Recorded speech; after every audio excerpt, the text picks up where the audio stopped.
이제 윤석열에게 남은 건 사형 선고라는 형식적인 절차뿐입니다. 오늘 한덕수 전 총리에게 내려진 징역 23년이라는 유례없는 중형이 그 증거입니다. 이번 판결은 단순히 한덕수 한 사람을 감옥에 보내는 판결이 아닙니다. 내란의 몸통인 윤석열을 향해 사법부가 내린 사실상의 사법적 사형 집행입니다. 많은 이들이 궁금해했습니다. 과연 사형 구형이 실제 선고로 이어질까? 오늘 그 답이 나왔습니다. 이진관 판사는 특검이 구형한 15년보다 무려 8년이나 더 높은 형량을 선고하며 사법부에 서슬퍼런 의지를 보여줬습니다. 내란에 가담한 자들은 무거운 처벌이 불가피하다라는 재판부의 일갈은 감형을 기대하며 꼼수를 부리던 윤석열 체제 전체를 향한 사형 선고나 다름없습니다. 이번 판결이 윤석열의 숨통을 끊어버린 결정적 이유는 재판부가 12.3 비상계엄을 위로부터의 내란이자 친위 쿠데타라고 명확히 규정했기 때문입니다. 그동안 보수 언론과 극우 세력이 떠들던 정치적 판단이니 위기 관리니 하는 궤변은 이제 법적으로 완전히 사망했습니다. 계엄 자체가 형법 87조가 금지하는 국헌문란 목적의 폭동이었음을 사법부가 확정지은 것입니다. 한덕수에 대한 판단은 더 충격적입니다. 재판부는 그를 단순한 방조자가 아니라 내란의 계획을 인지하고 실행을 가능하게 만든 내란 중요임무 종사자로 못 박았습니다. 국무회의라는 절차를 요식 행위로 만들어 내란의 톱니바퀴를 돌린 엔진이었다는 뜻입니다. 자, 중요 임무를 수행한 한덕수가 23년이라면 그 모든 범죄를 기획하고 명령한 우두머리 윤석열에게 사형 말고 무슨 답이 있겠습니까? 얼마 전 체포 방해 사건에서 징역 5년이 나왔다고 안도하던 자들은 정신 차리십시오. 그건 곁다리일 뿐입니다. 내란의 본류에서 특검 구형보다 훨씬 높은 형량을 때려버린 사법부의 기세를 보십시오.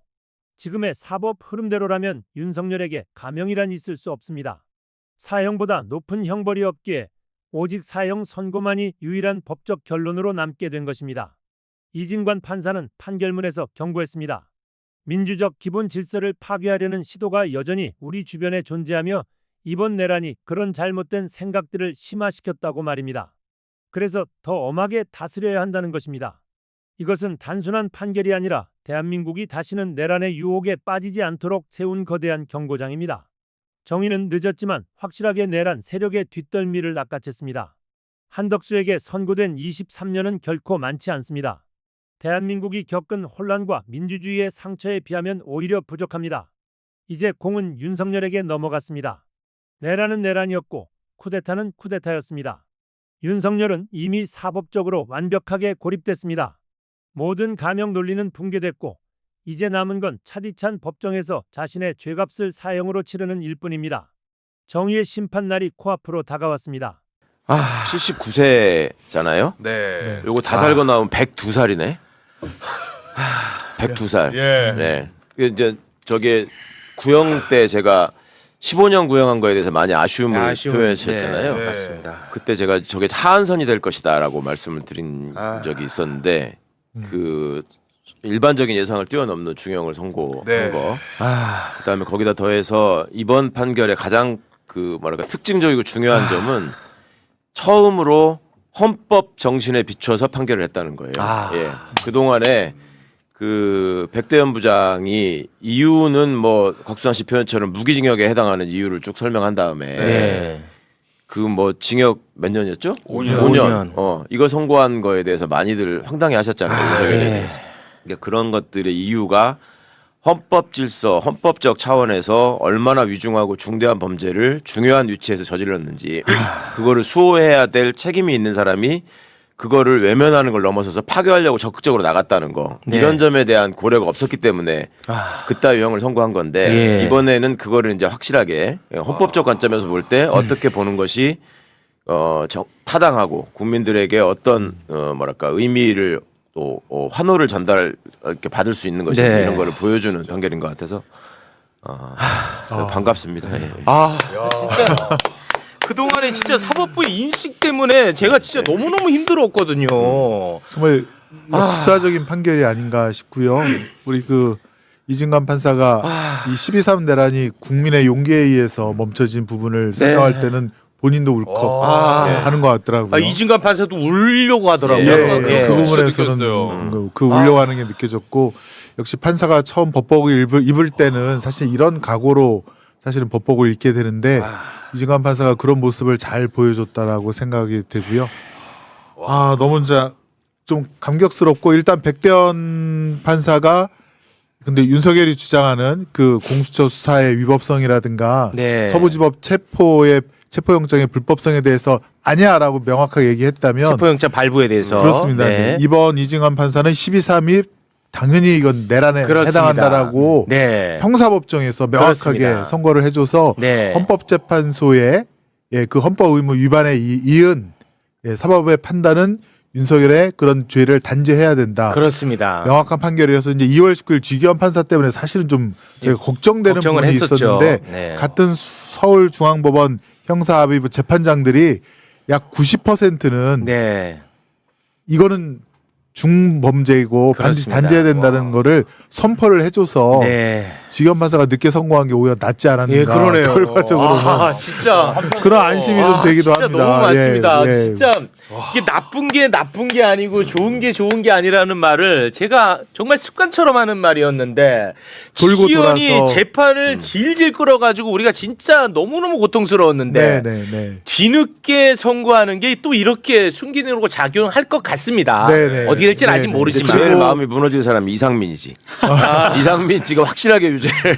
그리고 아마 지금 법정 구속에 대해서 이제 그 결정을 하기 위해서 신문을 한다고 네. 하는데 이거 어떻게 봐야 되는 거예요? 법정 구속을 한다는 건가요? 아니 일단은 그 한덕수 피고인이 부인과 함께 뭐 돈가스도 먹고 여러 가지 다닌 네. 거 네. 그것이 법정 구속의 결정적인 근거가 될 것 같습니다. 법정 구속 돼야죠. 네. 23년이면 그 49년생이거든요 한덕수 씨가. 네. 그러면 이제 딱 100살 때 나오라는 취지입니다. 만으로 네. 100세까지. 그러니까 사실 무기징역이나 다름없다고 저는 보여집니다. 네. 본인을 위해서라도 지금 빨리 법정 구속해 주는 게 좋아요. 그건 왜 그렇죠? 그래야지 하루라도 더 빨리 까지. 아, 100살 넘게 살아야 되는데. 네. 야, 근데- 역사적인 판결입니다. 와, 근데 저도 내란 울컥했습니다. 특검이 15년을 구형한 거에 대해서 우리가 굉장히 비판 많이 하지 않았습니까? 야, 그런데 그거보다 훨씬 더 높은 형을 선고했다는 게, 예. 와, 이거 참, 너무 감사합니다. 더 보탤 게 없는 진짜. 판결문인 것 같고요. 맞아요. 판결문을 입수해서 한번 처음부터 끝까지 정독을 한번 저도 해보고 싶습니다. 해봐야겠다는 생각을 네네. 했었고 네. 저는 다만 아까 최욱 앵커가 주문할 때 네. 그 한덕수가 뭐 총리도 몇 번 하고 예. 장관도 몇 번 하고 했을 우울증 때 얘기할 때. 우울증 얘기하고 이랬을 때 와, 저 죽겠더라고. 최욱 앵커 표정이 제가 옆에서 보니까 막 일어나서 막 들고 아, 일어날 분위기였는데 저는 죽겠더라고요. 솔직히 안심을 했습니다. 아. 왜냐하면 예전에 백대현 판사도 그 주문할 때 쭉 굉장히 법적으로 엄격한 뭐 그런 걸 하다가 결국에는 뒤에 가서 바꿨거든요. 그렇습니다. 마지막에 초범을. 그걸 먼저 얘기를 한 걸 딱 보고 나중에 그러나라고 저는 하겠다라는 생각을 했어요. 그렇죠. 네. 그 판결 요약을 낭독하는 과정에서도 그 이 방송을 생방송으로 보고 계시는 국민의 입장을 좀 배려했어요 이진관 부장이. 맞아요. 그 정도 평가해주고 싶은데. 예, 진짜 맞아요. 결론을 먼저 말씀드리겠습니다. 맞아요. 네. 이런 부분도 시작부터 유죄니까. 조마조마하게 사실은 그 큰 사건의 판결을 선고하면서 본인이 생중계하는 과정에서 그거를 좀 뭐랄까 이 즐기는 경우도 있거든. 맞아요. 내 말 한마디 한마디에 따라서 사람들이 이렇게 네. 저기 되는 거에 대해서. 진짜 그런데 예리한 어쨌거나, 예, 지적입니다. 보시는 분에 대한 예. 게 있었고. 그러니까 이중환 판사는 본인은 물론 판사긴 하지만 우리 사회의 구성원으로서 그렇죠. 예. 굉장히 판결을 저는 굉장히 잘했다고 보거든요. 라고 볼 수 있습니다. 피고인의 진술에 따르더라도 피고인은 강의구로부터 비상계엄 선품 표지를 받아 자신의 서명란 외에 대통령과 국방부 장관의 서명란이 있는 것을 보았고 작성일이 2024년 12월 3일로 소급되어 기재해 있는 것을 알고 있었습니다. 강의구는 피고인으로부터 피고인에게 부서라는 요건을 갖춰야 한다. 윤석열의 서명을 받아야 하고 피고인과 김용현의 서명도 필요하다는 취지로 설명하며 서명을 요구하였고 피고인은 작성일을 소급한 문서를 작성하는 것에 대해 이의를 제기하지 않았습니다. 그 후에 피고인은 강의구에게 나중에 작성된 게 알려지면 괜한 논란이 될 수 있겠다. 문서가 없더라도 국무회의 실체는 있지 않느냐고 말하며 폐기를 요구하였습니다.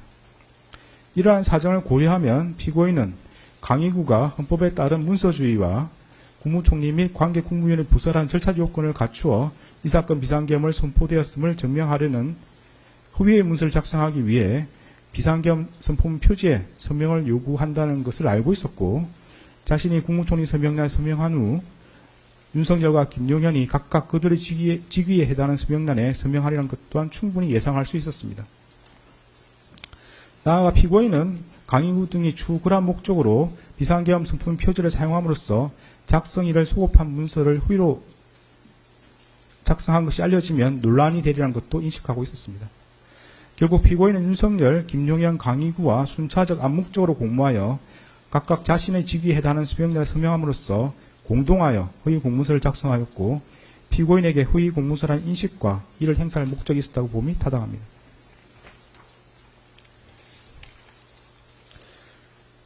허위 작성 공문서 행사 혐의는 무죄입니다. 관련 공소사실은 피고인은 윤석열, 강의구, 김용현과 공모하여 허위로 작성한 공문서인 윤석열이 서명하고 피고인과 김용현이 부서한 비상계엄 선포문 표지를 그 무렵 대통령 비서실 부속실에 보관하는 방법으로 행사하였다는 것입니다. 그런데 문서의 행사란 위조된 문서를 진정한 문서인 것처럼 그 문서의 효용 방법에 따라 이를 사용한 것을 말합니다. 강의구는 피고인, 김용현, 윤석열로부터 차례로 서명을 받은 비상계엄 선포문 표지를 관련 절차에 따라 문서관리대장에 철하는 등으로 비치한 것이 아니라 자신의 사무실 서랍에 보관한 것으로 보입니다. 특별검사가 제출한 증거만으로는 강의구가 비상계엄 선포문 표지를 그 효용 방법에 따라 사용했다고 보기 어렵고 달리 이를 인정할 증거가 없습니다. 이 부분 공소사실은 범죄사실의 증명이 없는 때에 해당하므로 형사소송법 325조 후단에 따라 무죄를 선고합니다. 대통령 기록물 관리에 관한 법률 위반, 공영서류 손상 혐의는 유죄로 인정이 됩니다. 관련 공소사실은 피고인은 2024년 12월 8일 강의구에게 전하여 사후에 문서를 만들었다는 것이 알려지면 또 다른 논쟁을 낳을 수 있으니 내가 서명한 것을 없었던 것으로 하자는 취지로 말하면서 허위로 작성된 윤석열이 서명하고 피고인과 김용현이 부수한 비상계엄 선포문 표지를 폐기해 줄 것을 요청하였고 윤석열은 2024년 12월 10일 서울 용산구 소재 대통령 관저에서 강의구로부터 위와 같은 피고인의 말을 보고받고 강의구에게 총리의 뜻이 그렇다면 그렇게 하라는 취지로 말하여 그 문서를 폐기할 것을 승인하였으며 이에 강의구는 그 무렵 이와 같은 피고인의 요청과 윤석열의 승인을 받아 대통령 비서실 부속실에 보관하고 있던 그 문서를 세 단계에 넣어 파쇄하는 방법으로 폐기함으로써 피고인은 강의구 윤석열과 순차 공모하여 무단으로 대통령 기록물인 비상계엄 선포문 표지를 손상함과 동시에 공무소인 대통령실에서 사용하는 서류인 같은 문서를 손상하였다는 겁니다.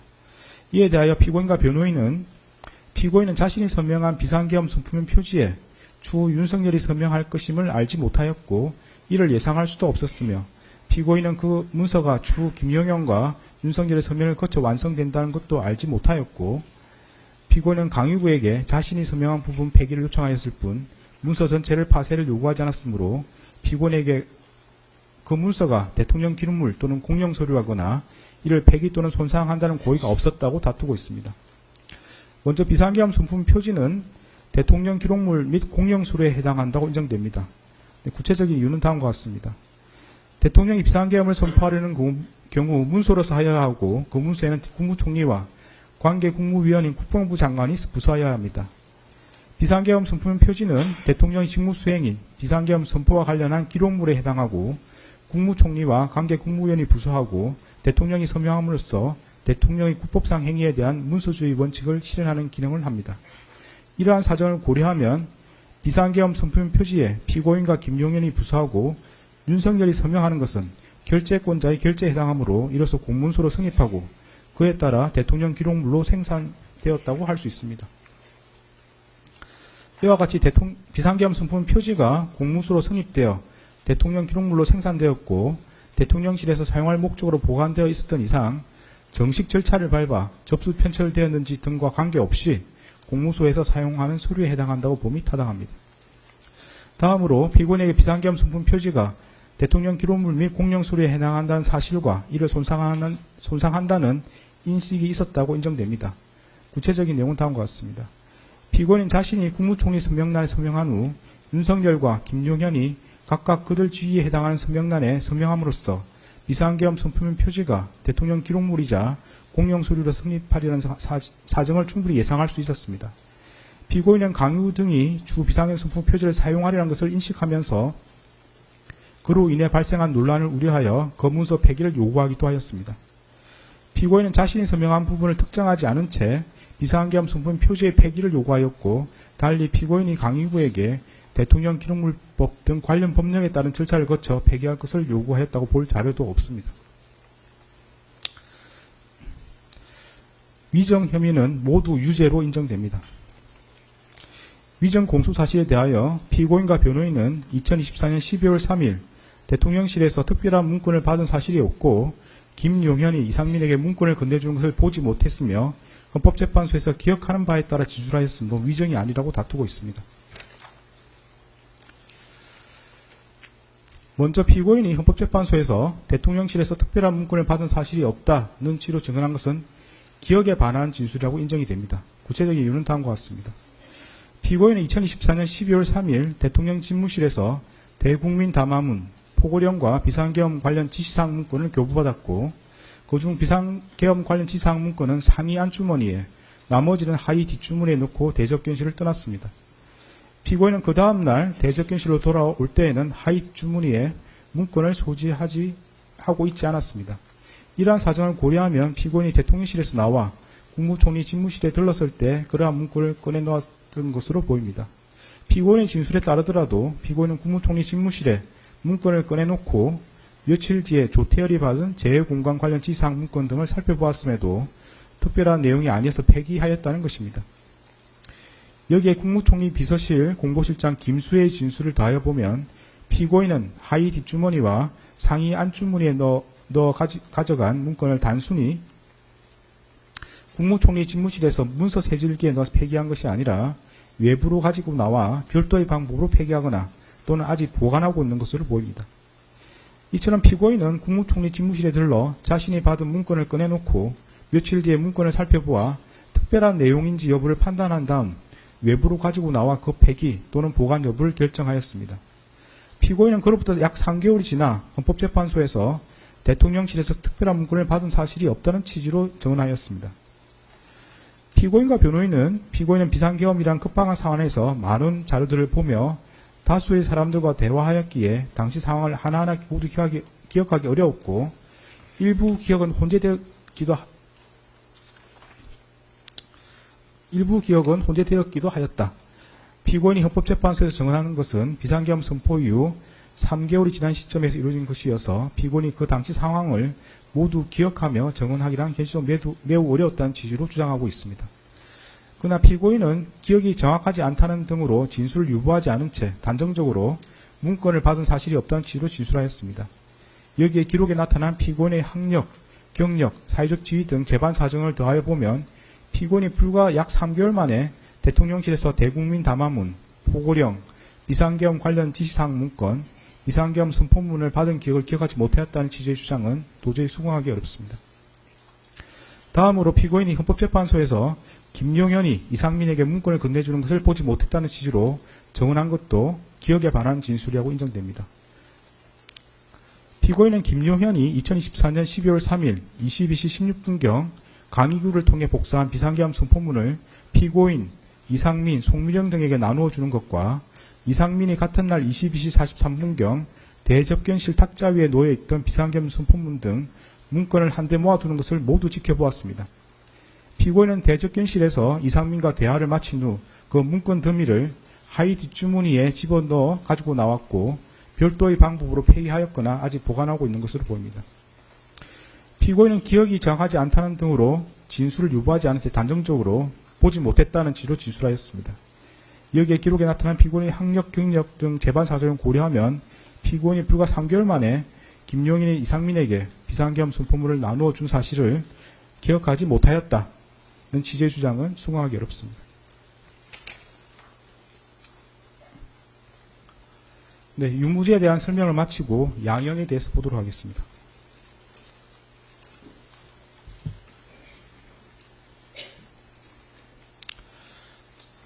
대법원 양형 기준과 관련하여 내란 중요인물 종사죄와 대통령 기록물 관리에 관한 법률 위반죄에 대하여는 양형 기준이 설정되어 있지 않고 양형 기준이 설정된 범죄와 그렇지 않은 범죄 사이의 경합범에 관하여는 그 하한만을 양형 기준이 설정된 범죄의 양형 기준상 형량 범위 하한에 따르도록 되어 있습니다. 따라서 양형 기준은 이 사건 양형에 중요한 영향이 없습니다. 양형 사유를 구체적으로 살펴보겠습니다. 피고인은 1970년 6월경 공무원으로 임용된 이래 약 50년 동안 외교통상부 통상교섭본부장, 국무조정실장, 경제부총리 겸 재정경제부 장관, 국무총리 등으로 재직하면서 다수의 훈장과 포장을 받았습니다. 피고인 윤석열 등의 내란 행위에 관하여 사전에 모의하거나 실행행위를 지휘하는 등 보다 적극적으로 가담하였다고 볼 자료는 없습니다. 피고인은 국회에서 비상계엄 해제 요구안이 의결되자 이 사건 비상계엄을 해제하기 위한 국무회의를 소집 주재하였고 그에 따라 비상계엄이 약 6시간 만에 해제되었습니다. 피고인은 현재 만 79세의 고령임에도 벌금형을 포함하여 아무런 형사처벌을 받은 전력이 없습니다.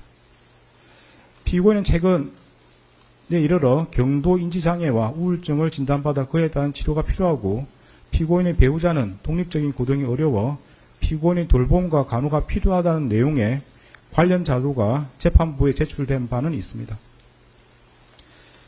그러나 이러한 사정이 있더라도 다음과 같은 점을 고려하면 피고인에게 엄한 처벌을 하는 것이 타당하다고 보입니다.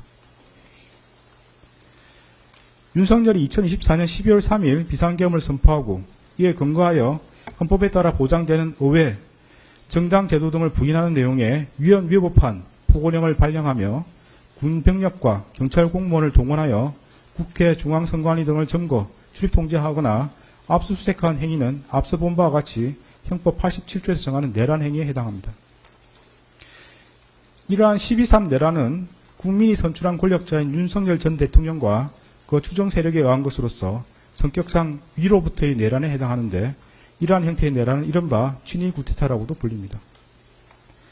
세계사적으로 살펴보면 이러한 친위 구테타는 많은 경우 성공하여 권력자는 독재자가 되었고 국민의 생명과 재산과 같은 기본권은 본질적으로 침해되었으며 국가의 경제와 외교는 심각한 타격을 받았고 독재자의 권력이 약해지는 시기가 되면 내전과 같은 전쟁이나 정치투쟁으로 국가와 사회 전반이 회복하기 어려운 혼란에 빠진 사례를 많이 볼 수 있습니다.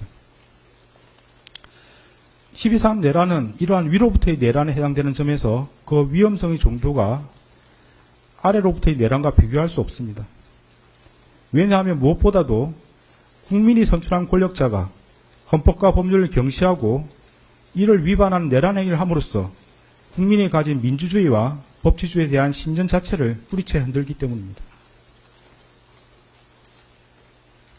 현재 우리 주위에는 민주적 기본 질서에 대한 중대한 침해가 있거나 이를 파괴하려는 시도가 있고 이미 유효한 구제수단이 남아있지 않는 그러한 극단적인 상황에서나 논의되는 저항권을 평상시에 아무렇지도 않게 주장하는 사람들, 헌법과 법률에 정한 바 없어 위헌 위법한 주장에 불과한 계몽적 계엄, 잠정적 계엄, 경고성 계엄을 당연하듯 주장하는 사람들, 지난 2025년 1월 19일 발생한 서울 서부지방법원 폭동사건과 같이 자신의 정치적인 입장을 위해서는 헌법과 법률을 쉽사리 위반할 수 있고 그 과정에서 다른 사람이 피해를 줄 수 있는 상황이 당연하다고 생각하는 사람들, 민주주의의 근본이 되는 선거제도를 정당한 근거 없이 부정하는 사람들이 있습니다. 12.3 내란은 이와 같이 잘못된 주장이나 생각을 양산하거나 그 상태를 더욱 심각하게 만들었습니다. 이러한 점에서 아래로부터의 내란에 해당하는 기존 내란 사건에 관한 대법원 판결들은 위로부터의 내란에 가담한 피고인에 대한 형을 정함에 있어 기준으로 삼을 수 없습니다. 그리고 기존 내란 사건이 발생하였던 시기와 12.3 내란이 발생한 시기에 대한민국의 국제적인 위상은 비교할 수 없을 정도로 차이가 납니다. 현재 대한민국은 세계적으로 선진국으로 인정받고 있고 이에 따라 국제무역과 국제정치 등에 있어서 그 위상도 기존과 비교할 수 없습니다. 이러한 대한민국에서 친위 구테타가 발생했다는 사실로 인하여 생긴 경제적, 정치적 충격은 기존 내란 행위와는 비교할 수 없을 정도에 이른다고 보입니다. 이러한 점에서도 기존 내란 사건에 관한 대법원 판결들은 피고인에 대한 형을 정함에 있어 기준이 될 수 없습니다.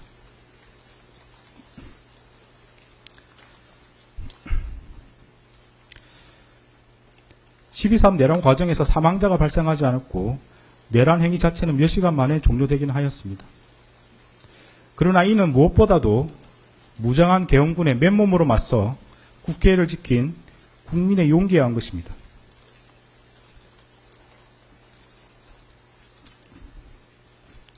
이에 더하여 이러한 국민의 저항을 바탕으로 신속히 국회에 진입하여 비상계엄 해제 요구안을 의결한 일부 정치인들의 노력, 대한민국 역사에 있었던 내란의 암울한 기억을 상기하면서 위법한 지시와 명령에 저항하거나 혹은 어쩔 수 없이 이를 따르더라도 소극적으로 참여한 일부 군인과 경찰 공무원의 행동에 의한 것입니다.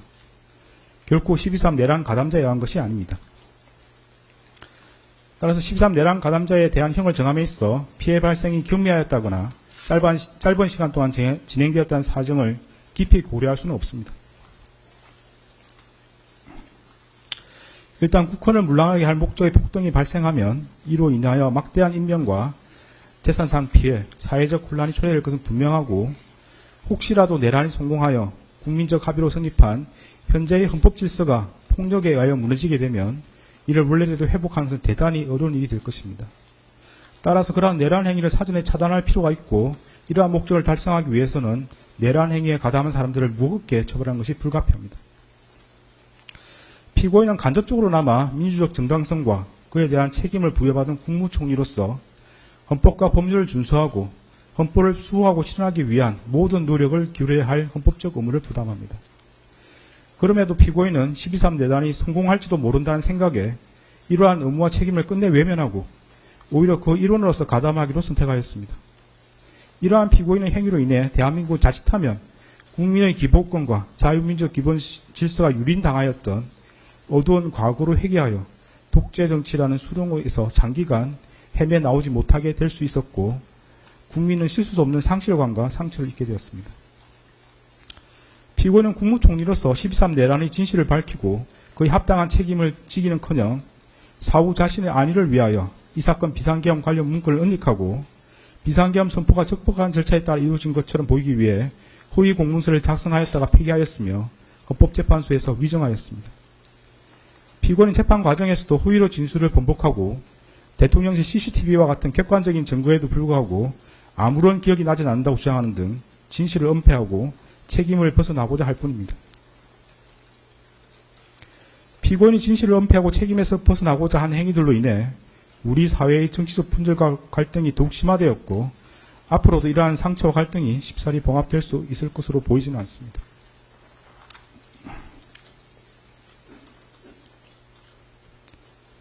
피고인은 제2회 공판기일에서 12.3 내란에 관하여 여러가지 법적인 검토가 필요하여 공개적으로 제지하지 못했다는 취지로만 진술하였다가 이 법원의 요구에 따라 내란 중요임무 종사 공소사실이 택일조로 추가되고 대통령실 CCTV 영상 재생 및 정인신문 등 증거조사를 거쳐 자신의 범죄 사실이 탄로나 형사처벌의 기로에 서자 마지못해 최후 진술에 이르렀어야 국민이 겪은 고통과 혼란에 대해 가슴 깊이 죄송스럽게 생각한다는 취지로 진술하였지만 그 사과의 진정성을 인정하기 어렵습니다.